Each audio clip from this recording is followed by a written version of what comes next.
It was late at night, it was dark, it was in the woods. I was shining the torch ahead of me and I saw something light and white. And as I got closer, I realised that it was Jodi. And she was dead.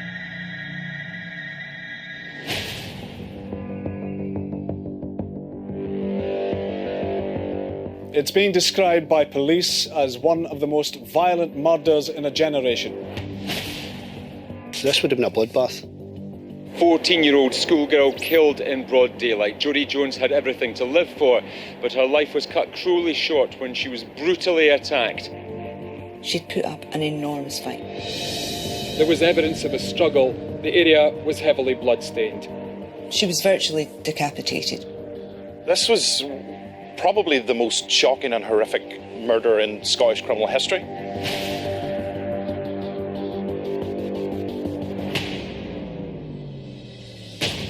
Children being accused of horrendous crimes tends to attract a massive amount of outrage. He was a Satan-worshipping, scary Gothic character. This is a little village, and we've got a devil worshipper. You can just imagine the fear. Mitchell was convicted and jailed for a minimum of 20 years. Mrs. Jones, are you happy that justice has been served today?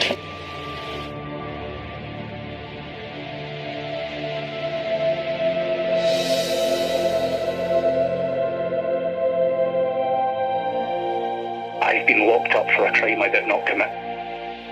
I can't be more clear. I absolutely did not kill Jodi.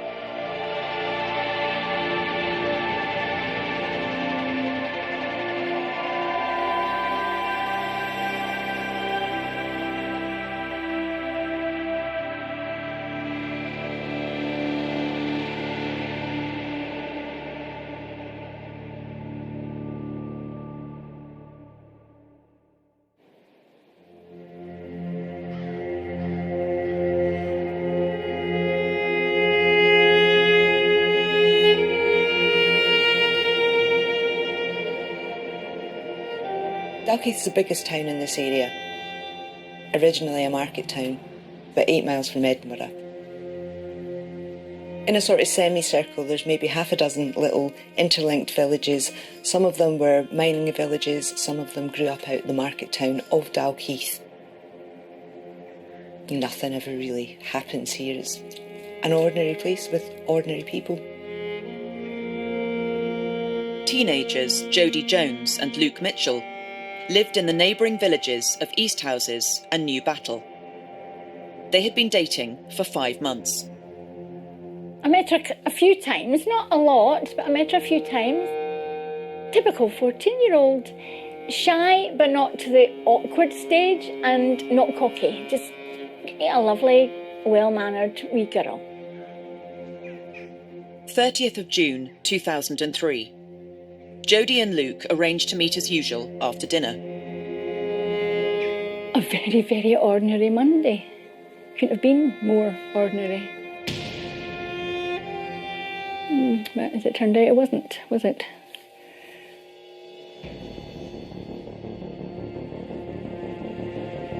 Jodi doesn't arrive to meet Luke, and just after 10 p.m, her family realise she hasn't been seen since 5 o'clock.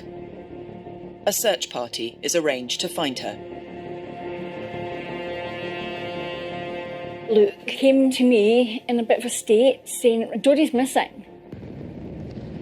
And he borrowed the torch and off they went. Luke meets Jodi's family at the top of Rowan's Dyke Path, a woodland shortcut connecting both their homes. Waiting for him at the top of the path were Judy's sister Janine, her gran Alice, and Janine's boyfriend Stephen Kelly.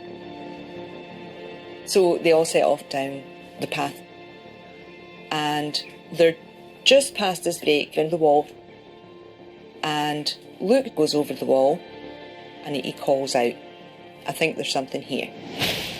The sister's boyfriend, Stephen Kelly, then goes over the wall, and the granny, well, she wants to see for herself what's there. And she started screaming.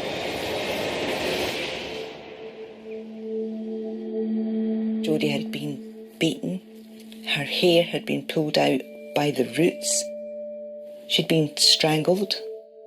Her throat was cut between 12 and 20 times. She was virtually decapitated. Jodi Jones was found hidden in woodland on the other side of a wall running alongside a path. Tonight there is a very real, deep sense of shock that a crime like this has happened here.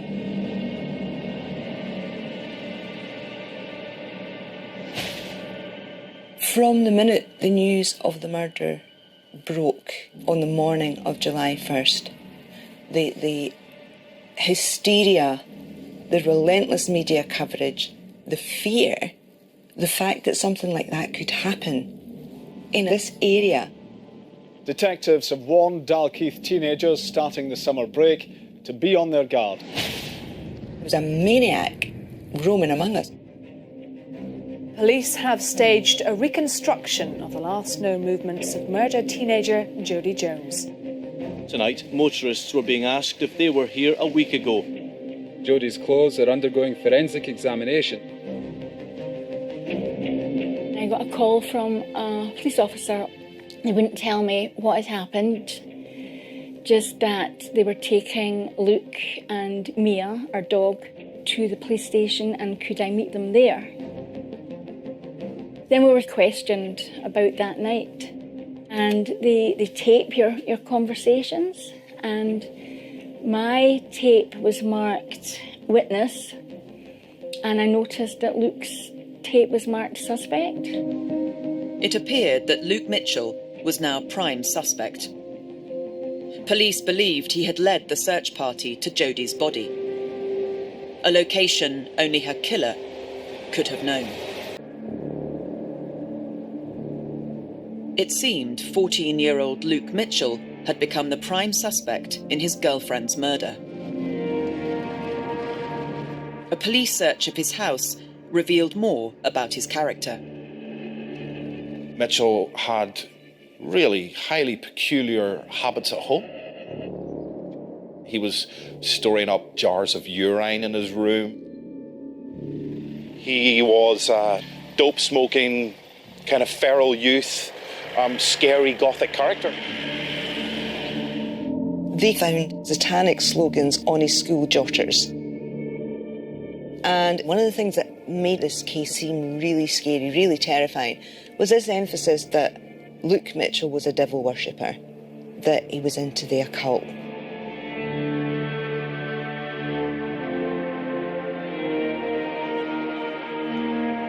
And he was obsessed by the Black Dahlia murders.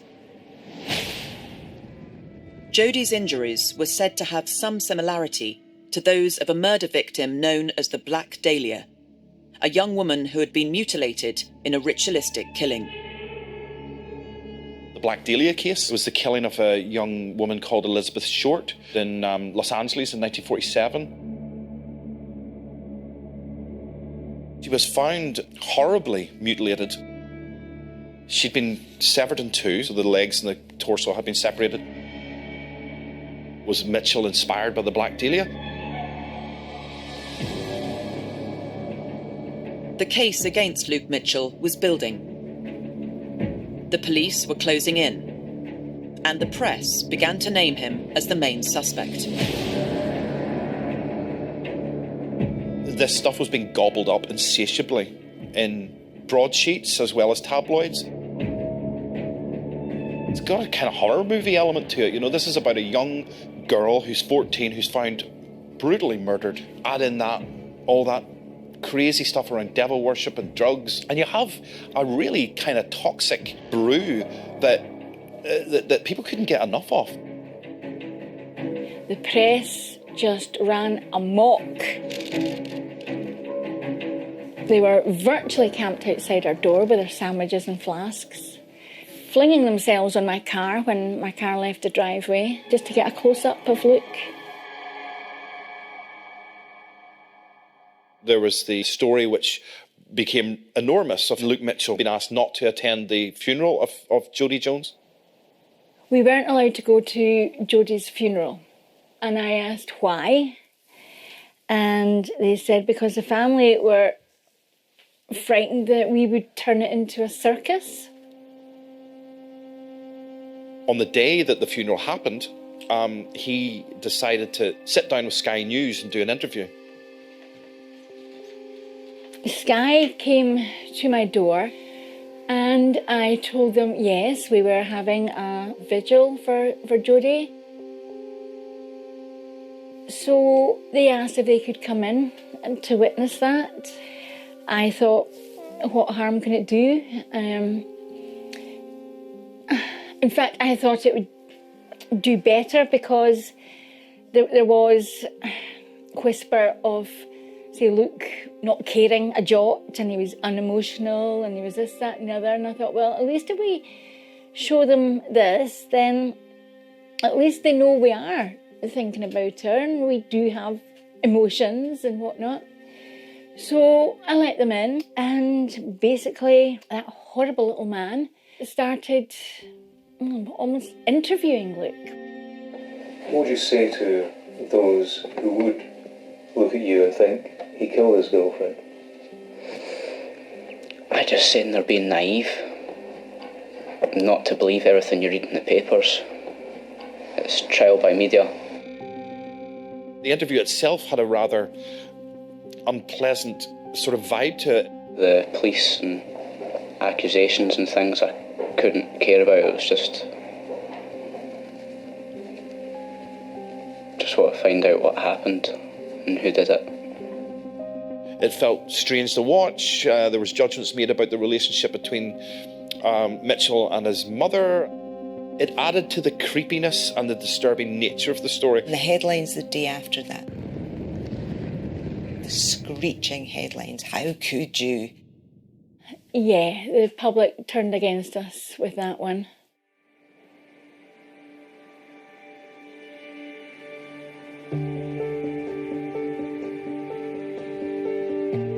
A 15-year-old boy has been remanded in custody after appearing in court charged with the murder of Jodi Jones.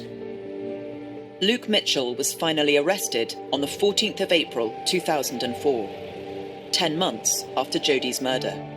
At around 7:30, the police arrested the youth at his home and brought him back here to the station. His alibi that he was at home cooking dinner was rejected, and his mother and older brother were arrested. We understand that she's going to be charged with attempting to pervert the course of justice in connection with this case. The final plank in the police case against Luke Mitchell was that his mother gave a false alibi to protect him.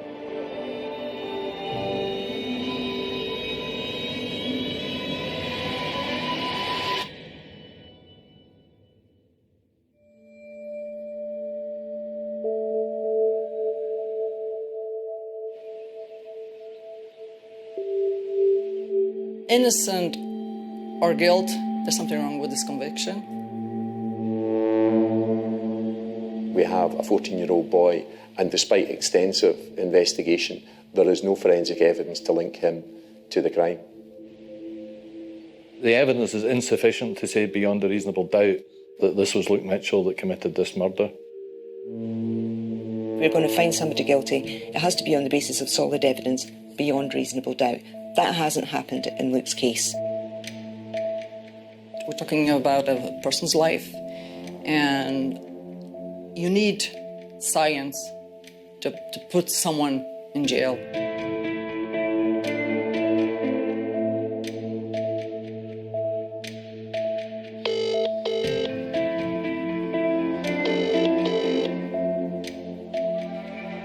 I've not spoken out in all this time,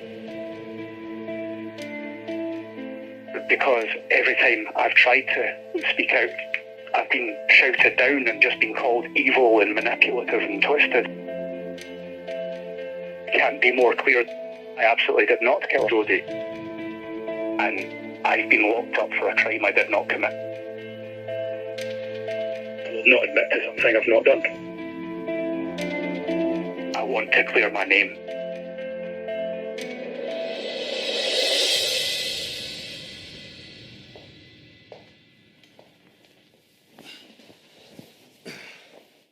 My name's John Sallins. I'm 27 years a police officer. Most of my time as a detective. I've worked in many high-profile inquiries, murders, terrorism, serious and organised crime. Spent most of my time in the CID. My name is Michael Neal. Started off as a uniformed officer in the north of Glasgow. Trained as a firearms officer during that time. Then moved into the CID arena. Spent the majority of my career after that as a detective. John and I now run our own private investigation company.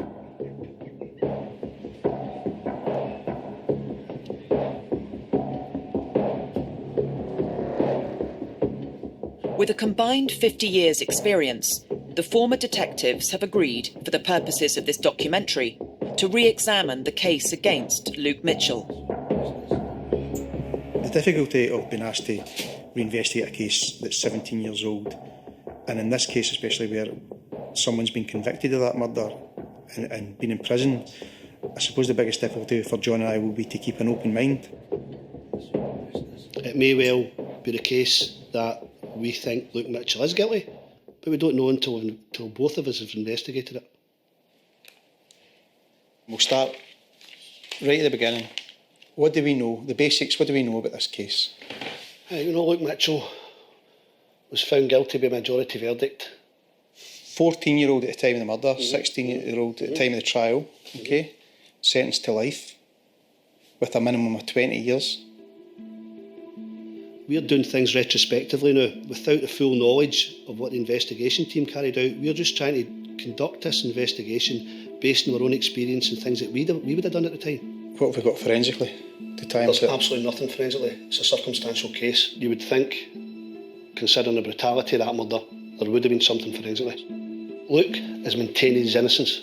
He had the opportunity to say that he was guilty of this and it would have made a difference to his length of sentence, but he's adamant that he hasn't committed this murder. Right, okay. Right, so why don't we go through there and visit the crime scene? Well, we'll certainly go out and get a feel for it. We'll do that.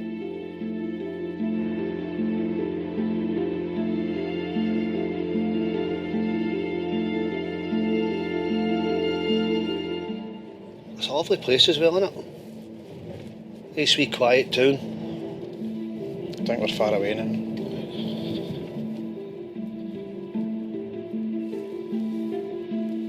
That's it there, that path there.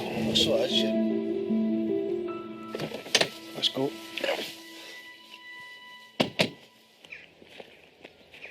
So it's just a straight track up here, right? I was a crime scene manager for about 5 years. You've got to think like the suspect. What can I take from this that's going to help me find out who has committed this crime? If you can retrieve evidence from the actual scene of the crime, linking the accused to the crime, it doesn't get any better than that. Is that it? That is. Right. We'll just try to establish exactly where the body was found. It's hard to see. I mean, you're talking 17 years ago for this bit. This bit here. See it? That kind of lay down, you could have put me into the position. Right. Hands behind my back. Jodi had injuries to her throat area. Her throat was cut. She'd suffered slash marks from the right-hand side of her mouth towards her ear, halfway towards her ear. There was incised wounds to her forearms, her breast, her eyelids, her abdomen area. Her hands had been tied behind her back using her own trousers. We're painting a picture here and it sounds gruesome, but trust me, it's horrendous. The injuries Jodi received, absolutely horrendous. This would have been a bloodbath. The person that carried out this brutal murder would have definitely had blood on him, and some defensive injuries. And Jodi put up a fight, so there was every likelihood he'd scratches and bruises. Given the amount of blood that was generated, I would say that there should be a reasonable chance, a reasonable expectation of finding some kind of evidence being transferred from the victim to the assailant. Forensic teams removed more than 100 items of evidence from the murder scene, including hair, saliva, semen, and blood. People assumed that there must have been masses of DNA that linked Luke to the case, identified Luke as the killer. It comes as a bit of a shock to most people to realise there was no DNA whatsoever to link Luke to the murder scene, or to link Jodi to Luke. So, nothing. To find nothing in such a brutal crime scene as this, bearing in mind that Luke Mitchell's fingernails were scraped and he had dirt in them, if he'd washed, that wouldn't have been the case. We're talking about a mutilation. I mean, it's horrific, absolutely horrific what's taking place. So to get out of here, get home, destroy everything, every single piece of DNA evidence that could possibly be on your body, I find it unbelievable. There was DNA, male DNA, at the scene and on the body, but it wasn't Luke's. Forensics found DNA on a bloodstain on Jodi's t-shirt. DNA from Stephen Kelly, Jodi's sister's boyfriend. That implicates Stephen Kelly more than it implicates Luke Mitchell, because there was nothing found from Luke Mitchell. This was the only full DNA profile they had from Jodi's body or her clothing. You would have thought they'd have gone straight to his door and gone, you have some explaining to do.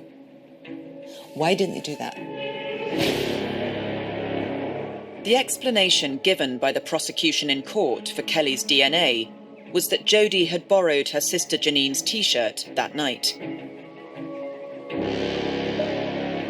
A wider search of the area around Jodi's body revealed Stephen Kelly's DNA wasn't the only male profile found. Forensic searches from the crime scene found DNA from Jodi's sister's boyfriend on clothing. But another male profile was also found in a used condom close to Jodi's body. That condom was found to have what was described as fresh semen. The police didn't find the owner of the condom in the initial investigation. He was traced 3 years later in 2006 when his DNA was put through the national database in relation to a different incident. It would seem significant in terms of the nature of the crime, given that it was a young female and there was a condom found with semen. I think it should have been more significance than it apparently did. What stood out for me in particular was the lack of scientific evidence against the accused, and the fact that they had other potential line of investigation and they focused on just one person. We've only been here a short space of time. Straight away we spoke about another two potential suspects. Luke Mitchell was the only member of the search party to be forensically examined by the police that night.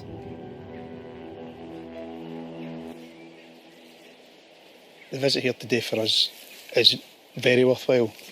Biggest thing for us is if those 4 people were here and found that body, why was it only Luke Mitchell that was taken in to be interviewed? All 4 of them should have been treated at that point as the same. It just seems to be it was only Luke Mitchell, and at this moment there doesn't seem to be a reason for that.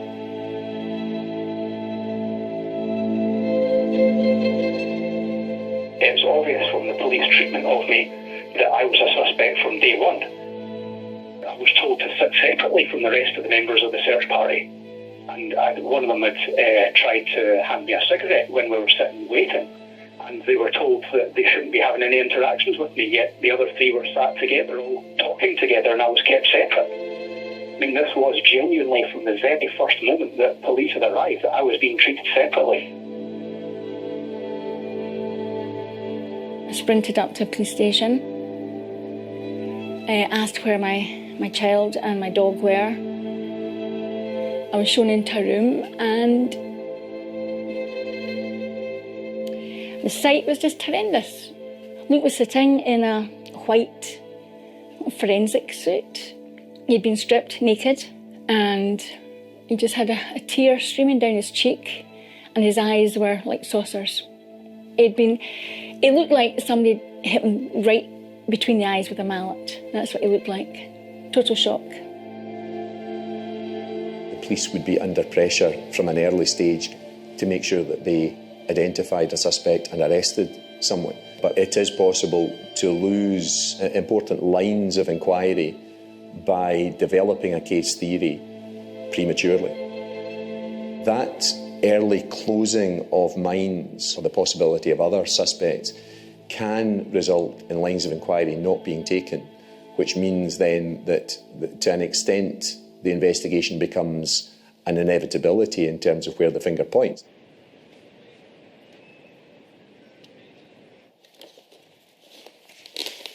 An examination of the case files reveals an inconsistency in the stories of how Jodi's body was found that night. You've got the granny's statement, the sister's statement, the sister's boyfriend's statement, but the first statement they made bears no resemblance to the statement that's used at court. In their first statement they said that Luke's dog Maya was sniffing the air and was alerted to something, right? Which is what Luke says as well. Which is what Luke says as well, which would indicate that the dog has found something and not Luke. But then as they go on and they put the statement they use at court, the dog didn't sniff the air and Luke went straight to the V. And it makes it look as if Luke knew where the body was. It makes Luke Mitchell as a suspect fit.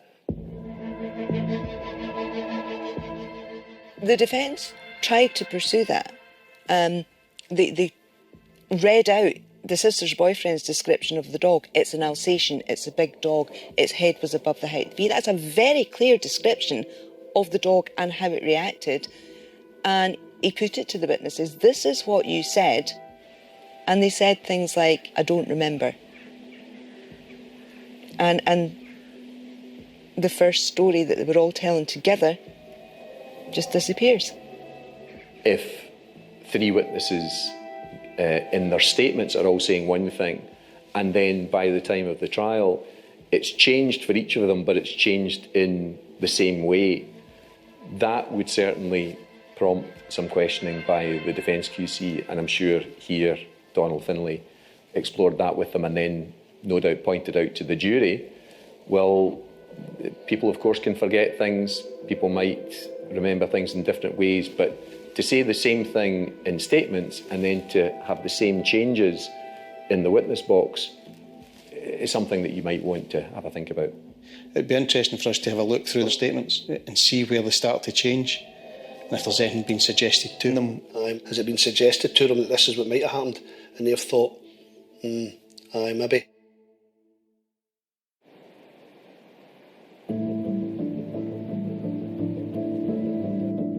Luke Mitchell was 14 years old when he was accused of murdering his girlfriend.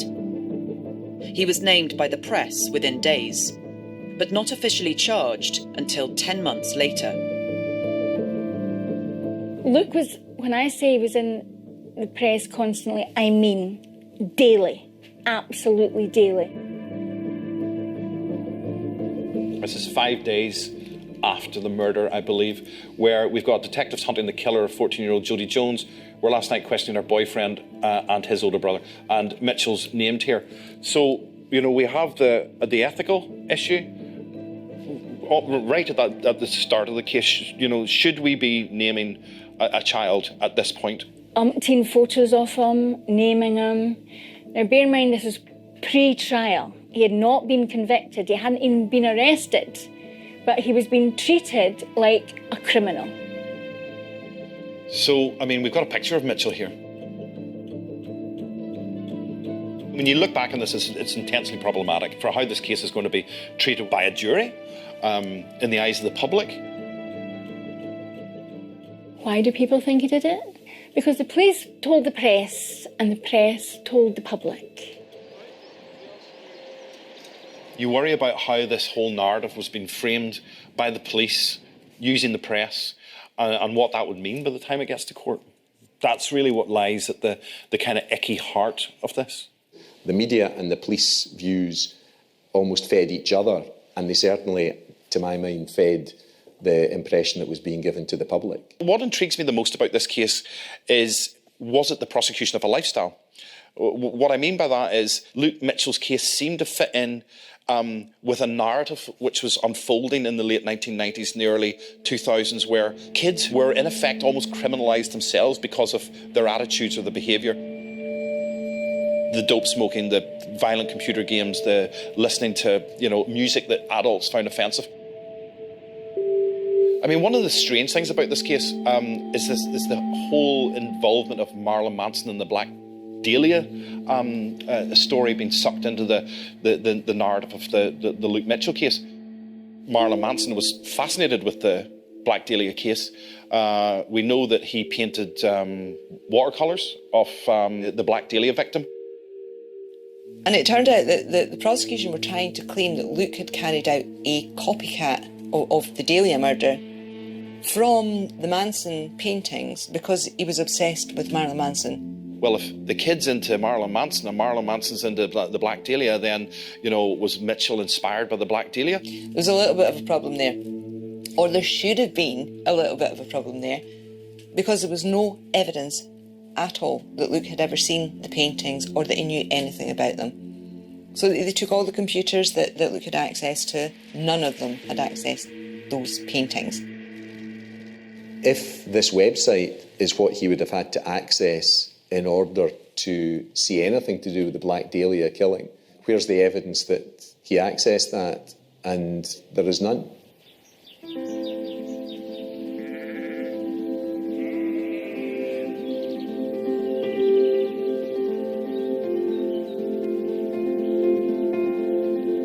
Other than me being a convenient suspect because I was seen as out of the ordinary and into alternative styles and lifestyles and dress sense and music, I don't know why they went after me like this.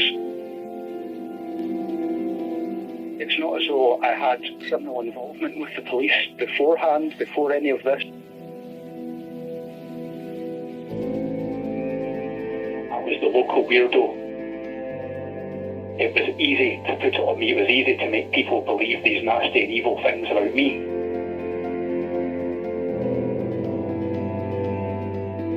The whole idea, I don't know how many times this has to come up in cases like this. They listen to a particular type of music and that drives them to murder.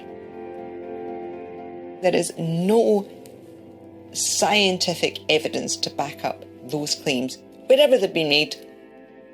But they keep wheeling that old nugget out because it's sensational. People don't go out and kill because of Marilyn Manson. You can't blame Marilyn Manson for murder.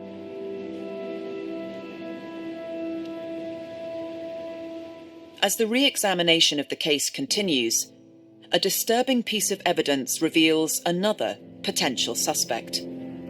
We've got another person of interest that absolutely shocked me. There's a guy by the name of Mark Kane. He's turned up with scratches in his face. If Luke Mitchell didn't kill Jodi, somebody else did. Sound effects.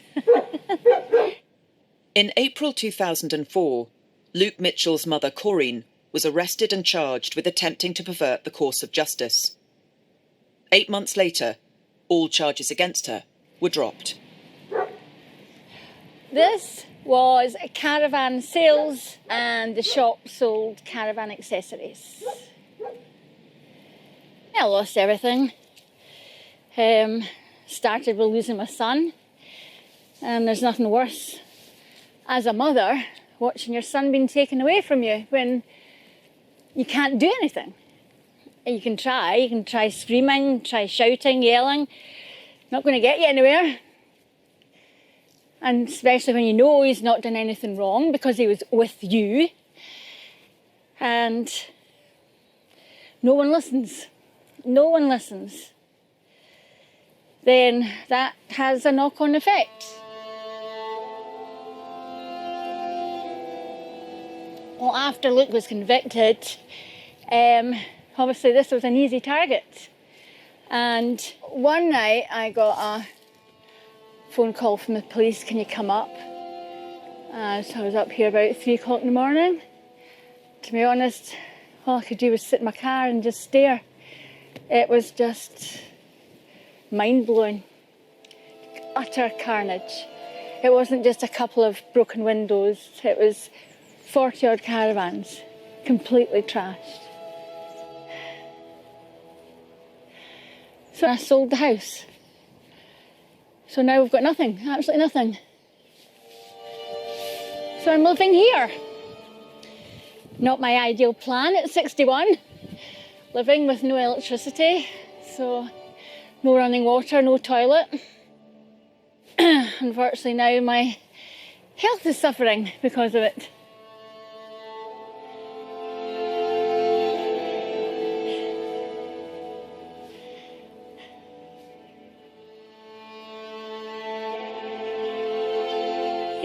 No, you're too big to do that now.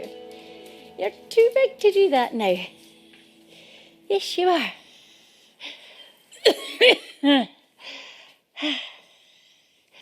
And here is what used to be my office, which is now my bedroom cum living room, which I share with Mako here.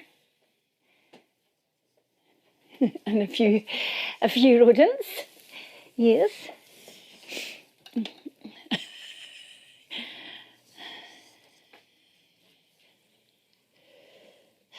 How long have you lived here? What are we, coming up 6 years.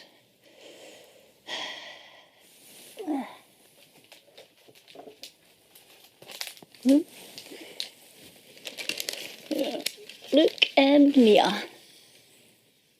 An innocent little boy, dragged from his home, having done nothing wrong, and then been turned into a monster by the press. It's just devastating, completely devastating. God, he just looks so young in that photo. Did you ever wonder whether you could do this anymore? Oh, I'll do it. It's taken its toll, but yeah, I'll keep doing it until he's out where he should be. So I want justice for my boy. End of.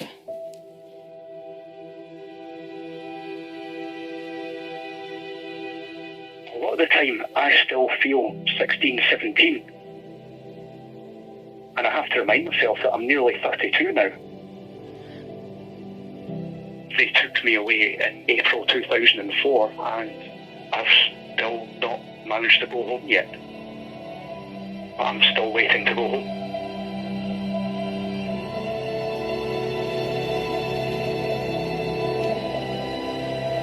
"17 years after the conviction of Luke Mitchell, evidence from 2003 reveals another potential suspect who may have been overlooked by the police. We've got another person of interest that absolutely shocked me. See if you go down to number 4 on that list. Yeah, got it, yeah. You'll see there's a guy by the name of Mark Kane. Yeah. Mark Kane has apparently turned up at his friend's house the day after the murder. He's turned up with scratches in his face. Carried out a wee experiment last night. I want to show you some pictures. Right, first of all, who's that? Right, that's Luke Mitchell. Right. Who's this? I don't know who that is, but he's similar. The hairstyle looks very similar to Luke Mitchell. That's what I thought. That's Mark Kane. Joking? Nope. How similar are they? Right. The whole thing rests on eyewitness evidence, driving by and identifying a person as Luke Mitchell, and they look so similar. During the police investigation, eyewitnesses Rosemary Walsh and Lorraine Fleming said they had seen Luke Mitchell at the end of the path leading to the murder site on the night of Jodi's murder. The identification by Fleming and Walsh could have been a mistaken identity, and the person that they saw was not Luke, it was Mark Kane, which would have knocked quite a big hole in the prosecution story that Luke was at this end of the path at this time and that end of the path at that time. Another wee trip through to Dalkeith again.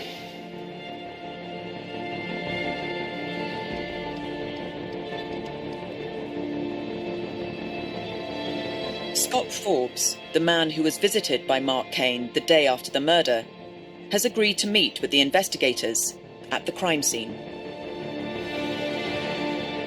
This will give us a feeling for it now, a proper feeling. Nothing better than actually speaking to folk direct rather than reading their statements. There's the gate there. And there's the entrance to the path. Right.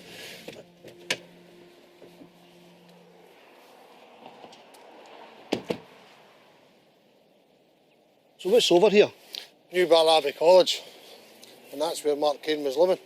So that's the college directly through the trees there? Yes, yes. So we've got Luke Mitchell staying down there, we've got Jodi Jones staying up there, we've got Mark Kane staying over there. The closest person's obviously Mark Kane. Yes. So you're only talking a couple of minutes to get from there to there. Yeah, definitely. If you come out of the murder in these woods here, would this not be a perfect escape route? Ah, definitely.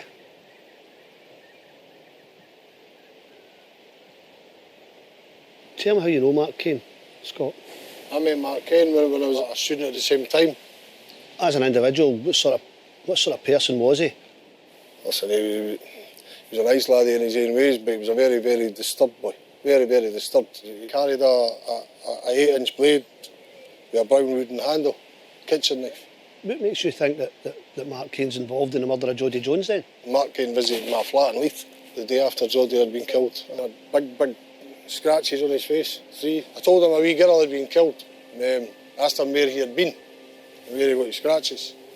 He told me he was in New Barlaby, in the woods. That were the same? Same Basically area. the woods surround this field? Yes. Right. He told me he was taking methadone, he had taken his whole script of Valium, he had got a bag of speed, smoking cannabis, and he was drinking lager. See, the day you seen him, did he have a knife on him? Ah, he would have had. I never seen it. You never seen it? But he would have had. I told him I was concerned. You know, you've just told me you've been in a woods full of drugs. A wee girl's dead, you've got scratches on your face. He told me he fell in a bush. And that's how he scratched his face. And I remember saying to him, that's no scratches for a bush. He got flustered. And then he left. After he left my flat, I was still concerned. Do you think Mark Kane killed Jodi Jones? I genuinely don't know. I've always suspected it. Mick and I would like to have a chat with Mark Kane. Is it possible for you to arrange a meeting that we could sit down and talk to him about this and view the things that you've... No. Mark Kane died last year. Mark Kane's dead? Yes, Mark Kane's dead, yes. Last year? Last year, just last year.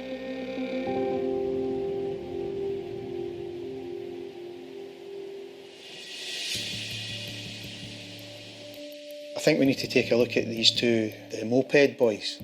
We've got a witness who sees the moped against the wall, right at the V in the wall in the crime scene, right? Sees the moped leaning against the wall, but doesn't see them there. What time was that at? 5:15. The exact time that Jodi was murdered. We decided, right, let's see if we can get Luke to get a polygraph. That would be a dramatic, sensational twist in the story.